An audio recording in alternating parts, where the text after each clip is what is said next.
right, welcome back. So we're back in the comforts of my car. As you see, this is not my after the gym attire. I'm actually recording this before I go to class. I just prefer recording these in my car. I don't know, it's just more of a vibe, I feel, and it's more echoey too in my kitchen. I realized that when editing the October film rankings. And you know, as you see, I got a little Mickey Mouse, you know, Christmas sweater, because if everything goes according to plan, I'll hopefully upload this in December. I be slacking because of school and, you know, life, but we are here. Anyways, welcome to the November film rankings. Let me talk about November. November was a generational fucking month. Like, it was just banger after banger after banger after banger. It was gnarly. It was gnarly. It was insane. We got my little notebook right here, and without further ado, we're gonna yap about it. We're gonna talk about it with spoilers, and let's get into it. November 3rd, we started with it's technically a banger, but we'll talk about it. Okay, November 3rd, we watched Citizen Kane. So I've briefly mentioned Citizen Kane in the past. I have labeled it as an essential film, which it certainly is. Some would say it's the greatest film of all time. Some would be right. Me, at this point in my life, I don't think it's the greatest film of all time. I do think it's one of the greatest. I do know it's one of the most influential films ever made. And yeah, highly acclaimed. But the thing is, I hate watching things for an assignment. I had to watch this film for a class.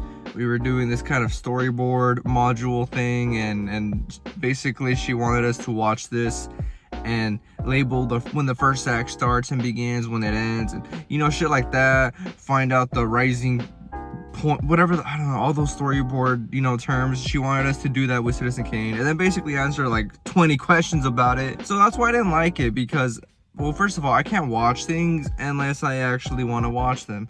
I'm pretty sure I've said this like a million times by now, but that's just how I kind of function. If I'm not feeling it, if it's not in my head, if I don't really feel like watching it, then I'm not gonna enjoy it to the fullest, you know what I mean? So that's what happened with Citizen Kane, and especially because it was like an actual assignment. It's not just watching it. Yeah, you have to, you know, do this fucking little storyboard arc thing, and then you gotta answer all these questions and shit. So,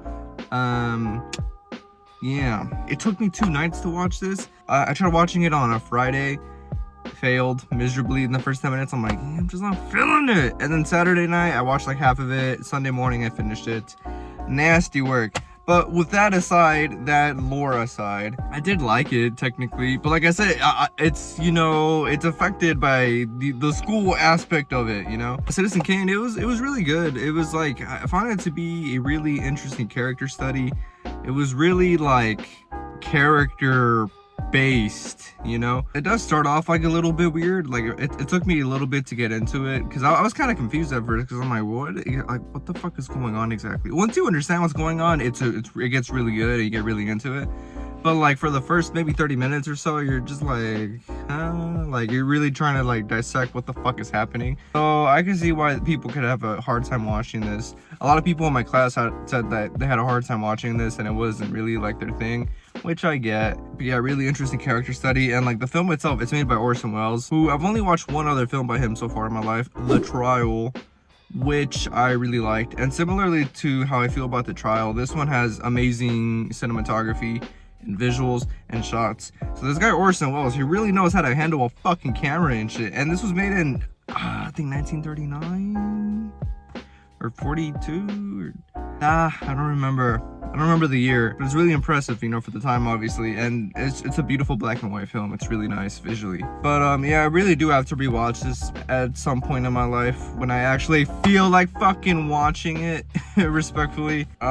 Citizen Kane, I give it 4.5 stars. I did give it a heart, and Citizen Kane goes in the S tier, clearly.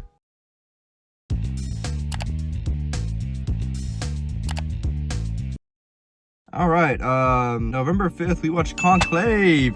Yes! Oh, yes. Conclave, I fucking love Conclave. One of my favorite films of the month. Conclave took me by surprise. Going into this, I didn't expect anything. I literally didn't expect a single thing. I was even contemplating whether or not I should go watch it.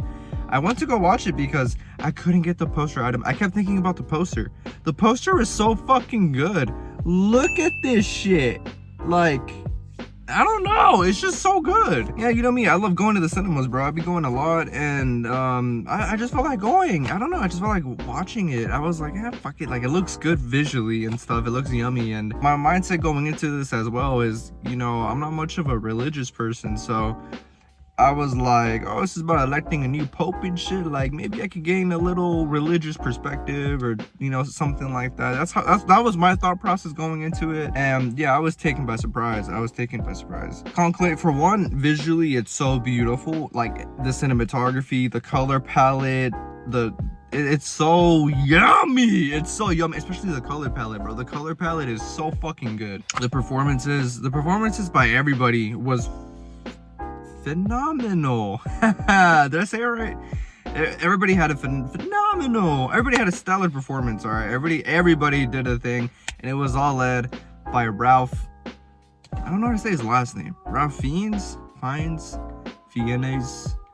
Ralph. His name is Ralph. And you know, I watched this movie on election day. Not intentionally. That's just how it happened. And so with that being said, a lot of the themes resonated with me because they're electing a new pope, and it was just like, wow, like it was chills. I was just so into it, like watching it. I got fully immersed into it, and like the conclave process, even if it's like exaggerated, like I had such a good time watching this and watching this story unfold, this investigation.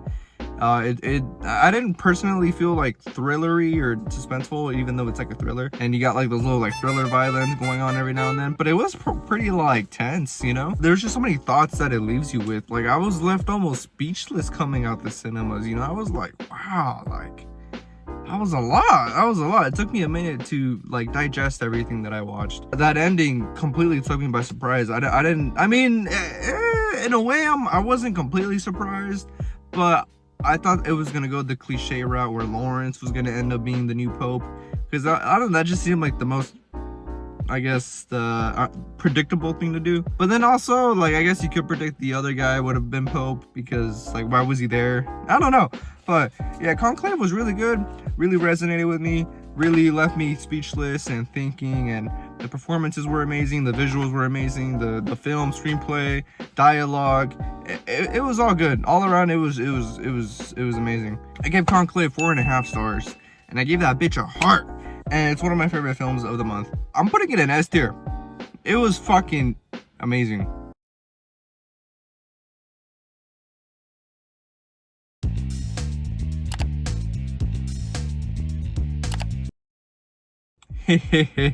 November 9th, we finally watched Anora. Yes! Anora is a film that I have been waiting on since like the springtime, since maybe May. I don't know. What happened was I saw this screenshot. This one right here. I saw this screenshot. That's all I saw. That's all I had to know. And I was like, I'm in. I don't know. That screenshot just, it got me. It grabbed me and it choked me and it never let me go. I didn't even know what the movie was about at the time. I just saw that and I'm like, I need to see this. But nonetheless, the wait was definitely worth it. Even though like I swear it took so fucking long for me to watch it, because it came out in like October something, but it was limited to LA and New York theaters. And then in November, it did release kind of like in my area, but not in my actual theater until the next week. So it took me a long time to fucking watch this, November 9th. But we finally watched it. Did not disappoint. Anora. So much to unfold with Anora. I don't even know what to say about Anora. It was just like, wow. It was just wow. Okay, I'll start off with this, right? So for starters, I've already said this before in a video. I don't really like sex scenes in movies. Whenever a sex scene comes up, I'm like, oh, here we go. If there's one, okay. If there's two, I'm like, ah, here we go. And Anora, to say the least, the first act is full of sex scenes. It's full of erotic shit. It's full of, you know, shit like that. But like the thing is, for this film, it's just so, I don't know how to say this word. Integral. It's so important and valuable to the whole film. Like, you actually need these scenes in this film, especially it's a film about sex workers and a story about a sex worker. so it completely makes sense. It doesn't feel out of place. It's very much needed, and it helps with that feeling of emptiness that the film later leaves you on with, or that the film later leaves you with. It was just so gut-wrenching, and like this film, it just left me feeling so like empty, and like I felt kind of used afterwards. It was weird. Like, I don't know how to explain it. It was just so normal. I was listening to 21 Guns a lot after watching this by Green Day.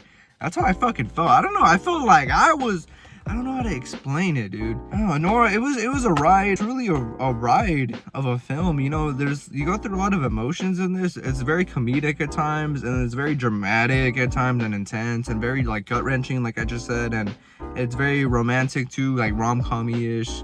And it has like a little bit of everything. There's a lot mixed into this bag that is Anora. The story is so real because it's not like your typical Cinderella story. You would assume it is. I assumed it was gonna be like, you know, a typical Cinderella story. Oh, sex worker from, you know, New York or whatever gets the Mickey Mouse ending with the prince from Russia or some shit. No, it doesn't go like that at all. And if anything, it goes how it would probably happen realistically with it not working out. And you know, like the film, it really like toys with your emotions. It plays with them a lot. Like, you really want this relationship to work, ironically enough. Like, you really want it to work out, and you want to like believe that this guy Ivan is like a good guy, and you don't want to believe these Russian fools because they're like hating on him, and you're rooting for this relationship. You're rooting for Anora. And then you just constantly get proven wrong, just like Anora's being constantly proven wrong. She's trying with this relationship, she's putting in the work, the effort, whether it's because she genuinely loves him, or she wants this, you know, better life for her, or maybe both. But in the end, you know, we're proven wrong. We're proven that Ivan, he ain't shit. He ain't shit. And I was like, damn, bro. Because so many times you're rooting for him. You want him, like, you think he's gonna surprise you and like stand up to his parents, but no, he's just a little boy. He's just a little boy, just like the other, you know, like Toros in them were saying. And it's just like, wow, bro, like, it's so gut-wrenching, and it's just so real, you know. It's like the bitterness reality of life. It just hits you. And like I kind of said, everything Anora feels on the screen, it translates so well to you. You feel everything she's feeling, at least I did. And you know, like Anora, like, I don't know how to say this, but like, I mean, I don't know any sex workers that I know of, but I've known like people like Anora, you know, where like they really have like their walls up, and they're really much like, you know, very guarded up, and then they finally let their guard down, you know. They put the walls down a little bit, and then shit like this happens, you know. It's like, yeah, it was a great film. It was a great film. Very immersive, very emotional, and it was really good.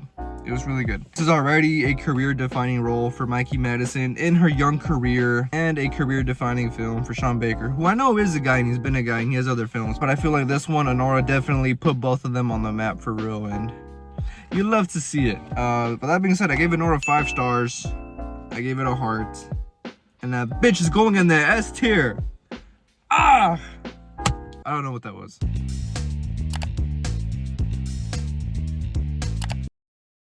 Continuing the cinema streak, November 12th, we went to go watch Heretic.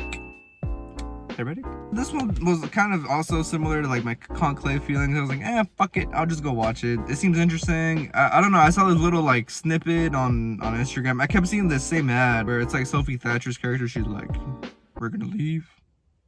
You're gonna let us go through this door. I kept seeing that specific ad, and I was like, fuck it, you know, I'll go see it. I'll go see it. Heretic, it started off really strong, really strong. I was really into it. I was really feeling it. I was just so captivated by, you know, these characters, and you know, Hugh Grant's character and his dialogue and his presentations and his points, you know, the whole iteration thing, all that religion talk, all that discourse around religion. I was so captivated by it, and I was really into it. But then, like, I feel like the film kind of just like stalemates a little bit. Like, I don't know, it started off so strong, and then it just kind of like, you know, it doesn't really get any stronger from there. It becomes a little underwhelming sort of towards the end. I don't know what kind of ending I expected, but like, I don't know, man. I don't know. It just didn't finish as strong. It didn't end as well. It ends up he has all these like women locked up in like cages, and he says like control is like the best religion. I don't know. I feel like they hyped that up too much to just say that control's like the #1 religion, which technically makes sense. I understand his point, but it was just underwhelming. And just like the ending, it was a bit just, I don't know. That aside though, I did enjoy the film a lot, minus towards the end and the end. Like I said, I enjoyed the religious discourse. I know it's really taboo to even question religion, you know, and it's not really a thing you do. But this film, I feel, tackled that so well and handled that discourse really good, and I was really into it. I was really vibing with it. You know, Jar Jar Binks. The performances, Hugh Grant, he did really good as his character. He's known as being a rom-com guy. Apparently, I've been watching a lot of Hugh Grant interviews. He really nailed his role. Sophie Thatcher did good with her role, and what's it? Chloe East, I believe is her name, as the other sister. Oh, she did really good in her role. She did really good, really good. The character that she played it so well. I was like, this shit is on point. Also, the cinematography was really good as well. Really nice movie, really nice looking movie. The Heretic, I had to give it 3.5 stars. It was 3.5 or 4 stars. But like I said, it just didn't finish that strong. It just, It's like that horse drawing. Literally, it's like that. But yeah, 3.5 stars, no heart. And I'll put Heretic in the B tier.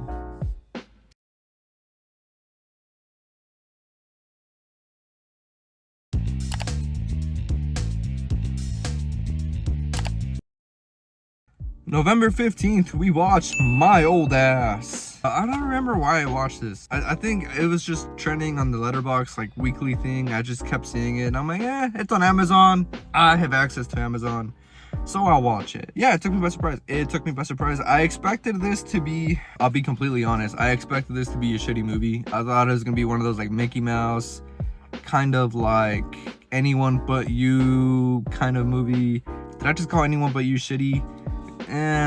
Depends on what kind of perspective you're looking at it from. Basically, I didn't expect it to be good. My old ass, I didn't expect it to be good, but I felt like watching it. It was good.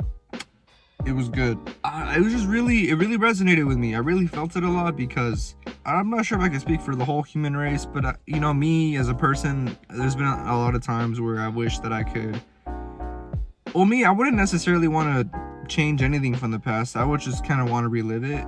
And so I feel like that's similar feelings to what happens in the film. She has a chance to speak to her older self, and if you're looking at it from the older self perspective, because I'd be the older self, you know, I would like to speak to my younger self, kind of, or just something in that fashion, you know, something in that sense. And yeah, I just related to both of their situations. You know, I remember what it was like being a young, late 17, early 18-year-old, and you know how hopeful and brightful for life you are, and how everything just seems ahead of you, you know. And then now, me being, I'm not that old, I'm not 39, but I'm 23, and you know, now I know I'm less naive about things, and you know, life stick me down a little bit at this point, so I really understand that the older perspective as well. And you know, the things she was telling her younger self, like spend more time with your family, try more with your brother, with your, you know what I mean. And I get both perspectives, you know. And even like down to the retainer joke,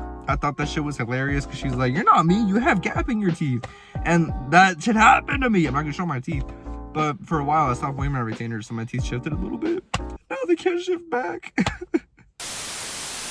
Both actresses had a great performance. Aubrey Plaza surprised me, because oh man, she got my emotions going, bro. She did really good. The little rom-com story with Chad got to me, as things usually do, because I'm a big romance guy. And once again, I remember things like that. I sound like I'm so old. I remember being young and being in love like that, you know what I mean? And you know, especially like that scene where Aubrey somehow is in the present and she gets to hug Chad, who is earlier revealed to, like, he's perfect, but he just ends up dying. Like, wow, it was so crazy seeing them hug. Like, I don't know, I felt that. I don't know, I just I teared up a little bit there. I don't know, just like the overall point of this film, I feel like it's just like, life's not a life until you live it type shit, you know? Like, Like, live your life, you know, enjoy things, do things, you know. The film carries a nice message with a beautiful, heartfelt story with amazing performances. And it's a coming of age film, really, and it was really nicely done, and I enjoyed it a lot. So my old ass, we gave that bitch 4 stars, gave it a heart, and we're putting it in the A tier, man. This is really good. Aubrey Plaza, great work. I don't know the other actress's name, but she did great as well, and it was great. It was great.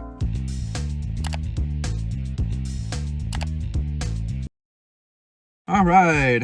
November 19th, we watched A Real Pain. This is a common theme, but everything's taking me by surprise this month. I just didn't expect anything this month. A Real Pain took me by surprise as well. I don't know why I went to go watch this. I just felt like watching it. And I was so glad I watched it because it was so fucking good. For starters, the title, A Real Pain. Like, there's so many meanings to, like, after leaving the cinemas, I was like, dude, there's so much meaning to the name A Real Pain. I originally thought it to be about, like, 2 brothers touring a country. Turns out it's 2 cousins, but they're basically brothers, and even they say it themselves. So I thought The Real Pain was just going to be about Kieran Culkin's character being a real pain, Benji, which is technically true. But there's so many layers to the film and the title, A Real Pain. A Real Pain, Benji's character, A Real Pain, what David's going through, what Benji's going through, A Real Pain, the Jewish history, Poland, they're touring it, A Real Pain with that, you know, that history, that lore behind that city, and like there's so many layers to it, and it's so beautiful. The dynamic between David and Benji's character was just amazing to watch, and it was so relatable. I found myself relating to both characters equally, Benji's character and David's character. I saw bits of myself in both of them. With their relationship, I found it relating it to my relationships too, like not just with my siblings but with my friends, and it was just really relatable. Like it really resonated with me. Most of all, it was just like a really beautiful like movie about like vulnerability and imperfect relationships, but like there's love there, and that's like the glue holding us together. Like it was really beautiful, and you know, like in a really like not sad way, but like touching kind of way, moving kind of way. Once again, leaving the cinemas after watching this, I was just kind of like flabbergasted. I was like, wow, like that was oh my god, that's, what kind of bird is that? And also, I thought it was crazy that they got to film in an actual concentration camp. I thought that was crazy. I think Jesse Eisenberg spoke about it a little bit, that like they let him, they asked for permission and stuff. I thought it was so intense if you think about it. Like, you know, back then, the prisoners, like who would have thought nearly 100 years later there'd be, you know, people shooting a scene for a film there in the place that you're suffering. I just thought that was so like, and that, you know, if you think about it from that perspective, like wow, like that's kind of like crazy to think about. But it was intense seeing a fucking concentration camp, dude. I was like, holy shit. That's what I mean by a real pain. There's so much pain in this film. It's everywhere. The cherry on the top for me was just that slap at the end that David gave Benji. That shit had me cracking up, bro. I was laughing my ass off, but I was like tearing up too, and I don't know, I just felt really emotional, and just that final shot with Benji's character, it was just really well done. You know, this was Jesse Eisenberg's second feature film, and produced by Emma Stone, by the way. I saw that. I saw it was produced by Emma Stone, and I was like, oh, hell yeah. I love Emma Stone, as you guys know. Yeah, Real Pain, really well done, really emotional, really just real. It's just really real. I gave it 4 stars. I gave it a heart. We're putting A Real Pain up in the A tier, brothers. Recommend.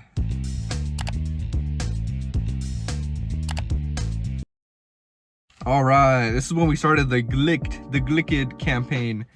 November 21st, we watched The Wizard of Oz. Rewatched The Wizard of Oz. I haven't watched The Wizard of Oz since I was a child, but despite that, I just feel like I'm so familiar with the story because it's constantly being parodied in shows like that 70s show, or probably Family Guy. I'm sure of it. You see a lot of iterations of it, as we kind of spoke about earlier. But in preparation for Wicked, I had to rewatch The Wizard of Oz, and I've been kind of just wanting to rewatch it anyways. One of the most influential films, one of the best films ever made. one could argue the greatest. I had to rewatch it. My overall thoughts on this story is the less you know about the production, the better. Because afterwards, I watched the video on like all that behind the scenes bullshit, and it just really ruins the film for you. So the less you know, the better. The less you know, the better. But the film itself, it's so gnarly for this to be made in 1939. The color aspect of it is just so wow.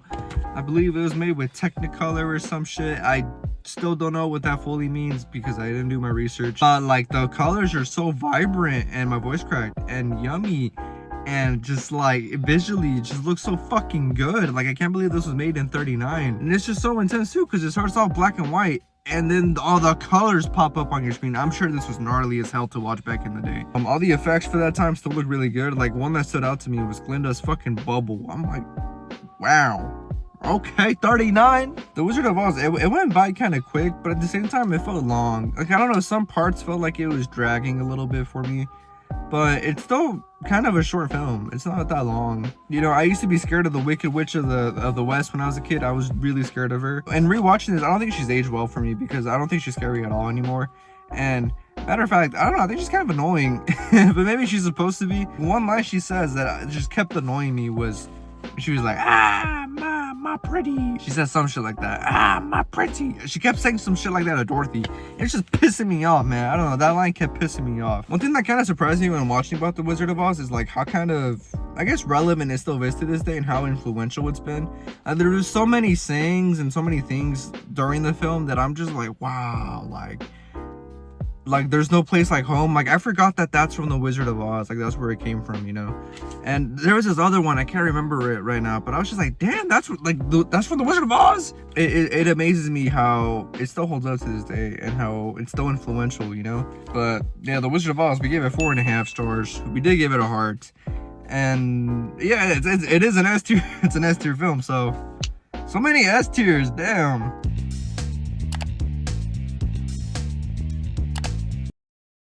All right, on November 22nd, wow, I watched 2 films this day. I watched The Wizard of Oz like at 2 a.m. Later on at like 10 p.m, we watched Experiment in Terror. Yet again, another film I had to watch for one of my classes for an assignment. And once again, I didn't want to watch it. I was like, not again, you making me watch a movie, teacher. But I was unfamiliar with teacher's game. She put me on. Experiment in Terror, as a bunch of other films that I watched this month, I had no expectations for. I didn't even want to watch it. Oh my god, it's a cat. And it blew me away. It's a crime thriller, and it's such a crime thriller. I love crime thrillers. I love investigating shit. It was so fun. The pacing for this film was excellent. I thought it was really well paced. It wasn't rushed. They took their time telling this story. The cinematography, the shots, the black and white, all visually, it was really nice to look at as well. There's only maybe like one scene where I thought the acting was a bit iffy, but like aside from that, it was all really good acting. John Ripley was a fucking dog. I don't know, like it was just so cool seeing like I don't know how accurate this is of like the FBI back then, but I was enjoying this whole FBI John Ripley investigation. But it was so fucking fun to watch. I love this shit. I love that this took place in San Francisco. Like I don't know, it was so nice. And also in that sense, it reminded me of Zodiac, and it was very similar too. I always compare everything to Zodiac. I love Zodiac, the movie. My only thing is I wish they didn't kill the guy at the end. I wish he would have lived. Kind of my stance with a lot of things. I don't like when people die when they should be paying for their crimes. All right, but yeah, Experiment in Terror completely took me by surprise. I gave it 5 stars. No complaints. It was really good, and I gave it a heart as well. So Experiment in Terror, you'd think I'd put it in the S tier, but I don't feel like doing that. I'm gonna put it in the A tier.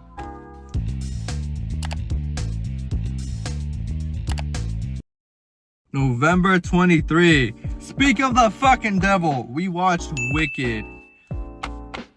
I have a lot to say about Wicked. So for starters, I wish I knew more about Wicked before I watched it, because I didn't really know much. I thought it was a prequel to The Wizard of Oz, but I guess Wicked is like its own thing, its own kind of take, if you will. It's not really connected to The Wizard of Oz, 1939's Wizard of Oz, which I thought it was.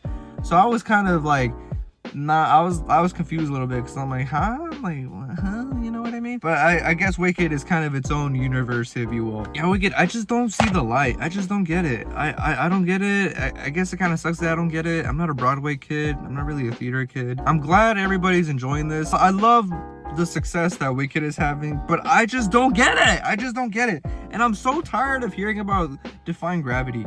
I'm so tired I don't get it. I just don't get it. And how is this a battle cry? I'm such a hater. I'm sorry. Yeah, Wicked was just kind of underwhelming to me. I don't know. I thought it was gonna be this crazy cinematic event like Infinity War, which if you want to compare it to, I guess it could be like Infinity War. It was so fucking long, dude. Like, this was so fucking long. And even though it was so long, I feel like there was shit missing, if that makes sense. It just seems so like sudden to me that when they switched up on her at the end, like that happened, like to me that felt so like out of nowhere. I guess they were building up to it, but I don't feel like the buildup was justified. I'm like, you guys are gonna turn on her that quick? Like, this is how she becomes the evil Wicked Witch of the West?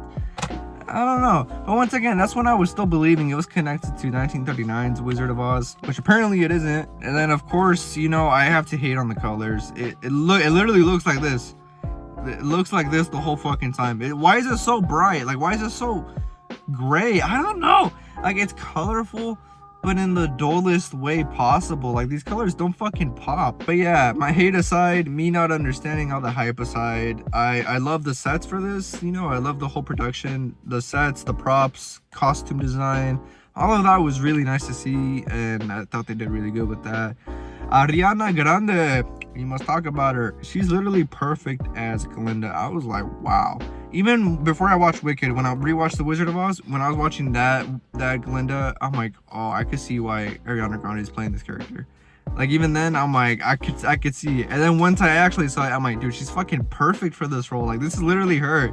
She was made for this role. Oh, and of course, you know, all the singing and stuff was really good. I love the popular score. For the longest, like, for a couple days, I was like, you're gonna be popular. Even right now, I keep seeing those TikToks where, like,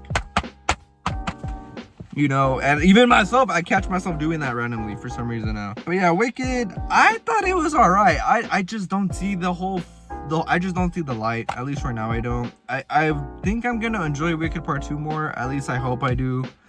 But overall, I thought Wicked was underwhelming, and I don't think it's all that. But that's just me, and I'm also not a musical guy, so there's that. But yeah, Wicked, I gave it 3 stars.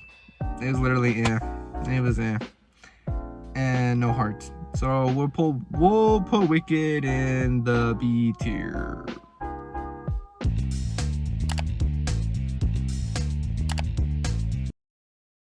All right, November 26th, we watched Gladiator. Yes, Gladiator. I don't know how I've never seen this film yet in my life, but of course I watched it in preparation for Gladiator 2, and wow. Only thing I knew about Gladiator going into it was the "Are you not entertained?" That's the only thing I knew. But wow, this was yeah.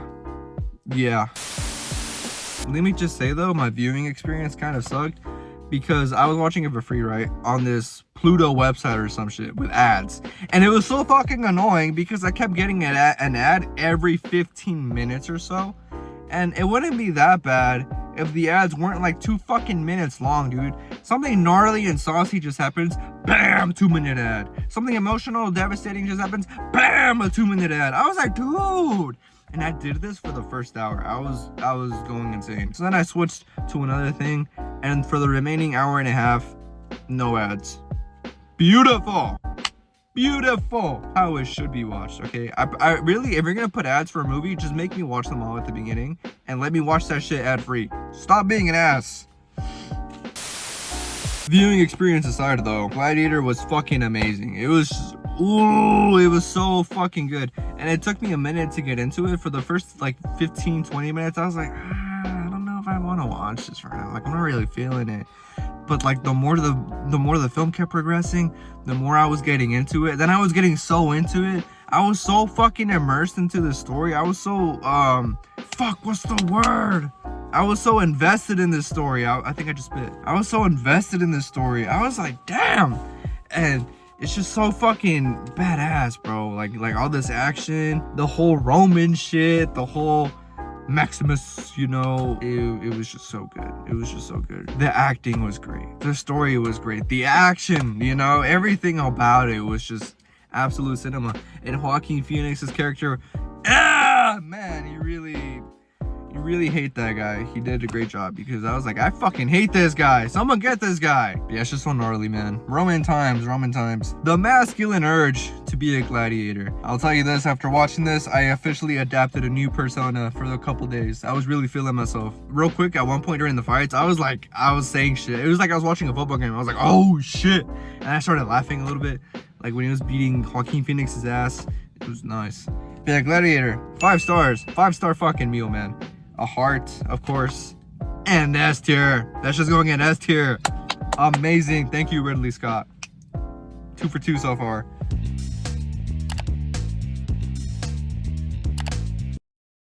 All right, November 27th, we watch Gladiator 2. Okay. So my overall feeling on Gladiator 2 is, why the fuck does this exist? It's nowhere near as good as the first one. Nowhere near as good. In fact, I feel it's too similar to the first one at times. It's almost a carbon copy, except it's not. But it's just too similar. It's almost copy and paste. But like, aside from that, it's still a valid installation to the franchise. It's still a valid story. You know, it's good. I had a good time watching it. It was enjoyable. The more the film went on, the more I got into it. But I guess you could say that about a lot of things. But like, I was just like, you didn't need to make this. Like, we would have been fine without Gladiator 2. We didn't need to watch this. That's just my overall take on it. And apparently there's gonna be a third one, or maybe Ridley Scott saying there might be a third one, and I'm like, why? Like Gladiator 2 is literally like the first one, just minus the intensity and everything about it. It's like everything about the first one, but just like down a notch or 2. Paul Mescal, I hope I said that right. I really liked his performance, and once again, after watching Gladiator, I kind of took his persona for a little inspiration, you feel me?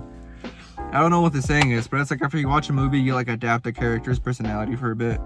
Yeah, that's kind of how it was. Once again, these action scenes were really gnarly and really fun to watch. I don't understand though how these 2 fucking twinks became emperor. How did this happen? Because also in watching this, I feel like Maximus died for fucking nothing. He died so, you know, Rome wouldn't be ran by tyrants and shit. And then tyrants end up running it anyways. And it's these 2 twin dumbasses. Like, how did this happen? And how did they allow these 2 twin dumbasses to continue to rule? I feel like anyone could just overpower them. Like, physically at least. Yeah, I wasn't getting that. And yeah, you know. But yeah, Gladiator 2, although I felt it was unnecessary to be made, it was enjoyable. And it was alright. It was alright. Valid installment. 3.5 stars. No hearts. B tier.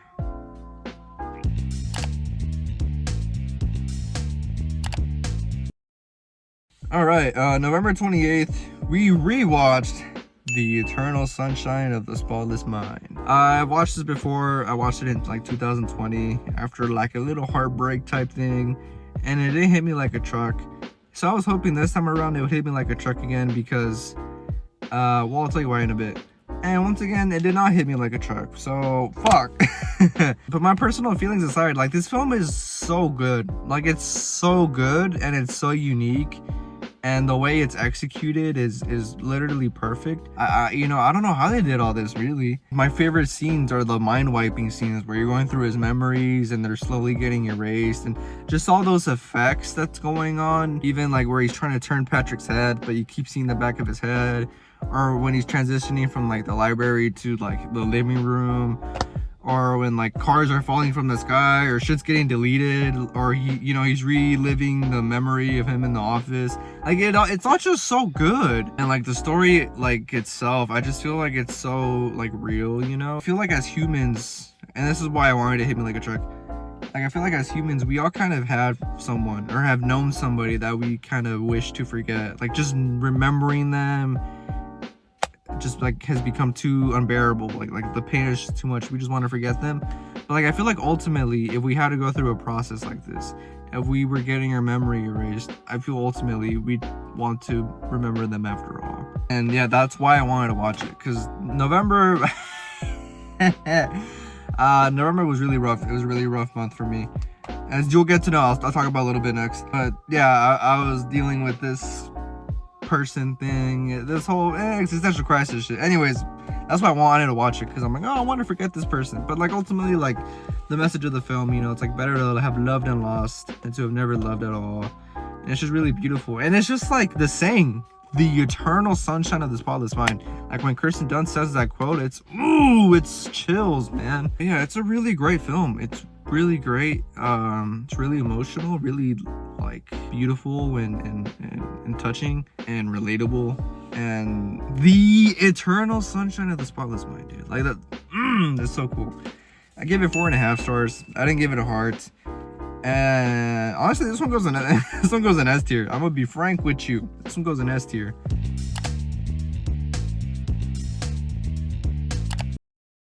All right, to wrap up the month, this one took me 3 days to watch. I watched it in like 3 separate days. Spider-Man 2!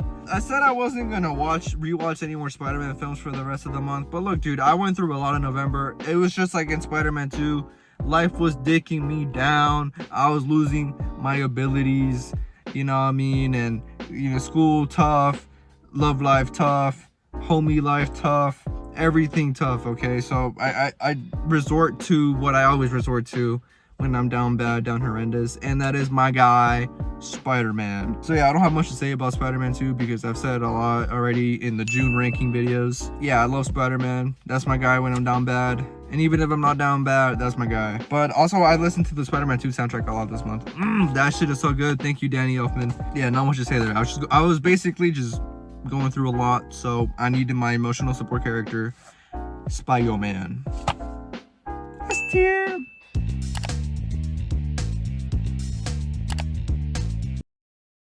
Okay, so I'm pretty sure I'm gonna be late to math class because of this video, but you know what, it's fine. And it's really hot in the car now too. But yeah, that's what I watched in November. Truly a generational month. I literally had like no misses. Everything was like banger, banger, okay, all right, cool, banger, banger, banger. My worst watch was even still a good watch. And that reminds me, Wicked, I definitely don't think it's a bad movie at all. I think technically it's a good movie, but it really just depends on the person. Like for me, it was whatever to me, and I'm not really a musical guy, or, you know, I haven't really been a fan of the Oz franchise like ever, so I don't really have any connection to it. But depending on someone else, this is probably the greatest thing ever made. So different strokes, different folks kind of situation for sure for this one. But yeah, that was the November film rankings. Thank you for watching. Let me know your guys' favorite watches from November if you'd like. And until the next video, I gotta go to class, so later players.